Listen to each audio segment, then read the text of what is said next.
சில கேடுகட்ட மீடியாக்கள் தொடர்ந்து வந்து மாமா வேலையை பார்த்துட்டு இருக்காங்க. அதாவது உங்களுக்கே தெரியும், நேத்தைக்கு முதல்வர் விஜய் அவர்களுடைய முதல் கொடியேற்று நிகழ்வு நடைபெற்றது.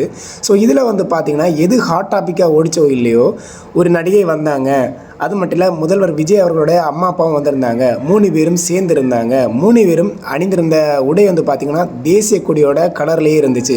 இதுதான் மெயின் டாப்பிக்காகவே இருந்துச்சு. அது மட்டும் இல்லை, கேமரா பொசிஷனும் நிமிஷத்துக்கு நிமிஷம் வேறு எந்த நிகழ்ச்சியும் ஃபோக்கஸ் பண்ணிச்சா இல்லையான்னு தெரியல, இந்த 3 பேரையுமே கவர் பண்ணுறதுல தான் இருந்துச்சு.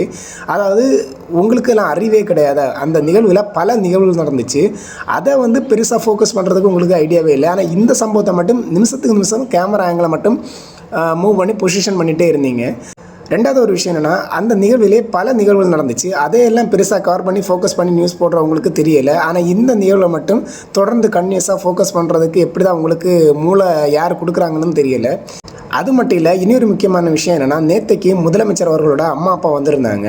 ரீசெண்டாக வந்து பார்த்திங்கன்னா, அவரோட மனைவியும் பார்த்திங்கன்னா டைவர்ஸ்லேருந்து பின்வாங்கிட்டாங்க. எல்லாருமே எதிர்பார்த்தது என்னென்னா, கண்டிப்பாக வந்து முதலமைச்சர் அவர்களோட ஒய்ஃப் வருவாங்கன்னு எதிர்பார்த்தாங்க. ஆனால் அது வந்து மிகப்பெரிய ஒரு ஏமாற்றமாகவே இருந்துச்சு.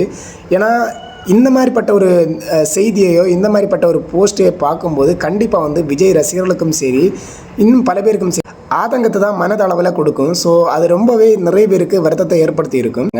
ஆனால் அதுக்கடையில் இப்படிப்பட்ட ஒரு நியூஸ் வரும்போது, இந்த மாதிரி சேர்ந்துருக்காங்க, இப்படி இருக்காங்க, இப்படிப்பட்ட தொடர்ந்து நியூஸ் வரும்போது பல பேரோட ஒரு மைண்ட் செட்டே மாறி இருக்கும்.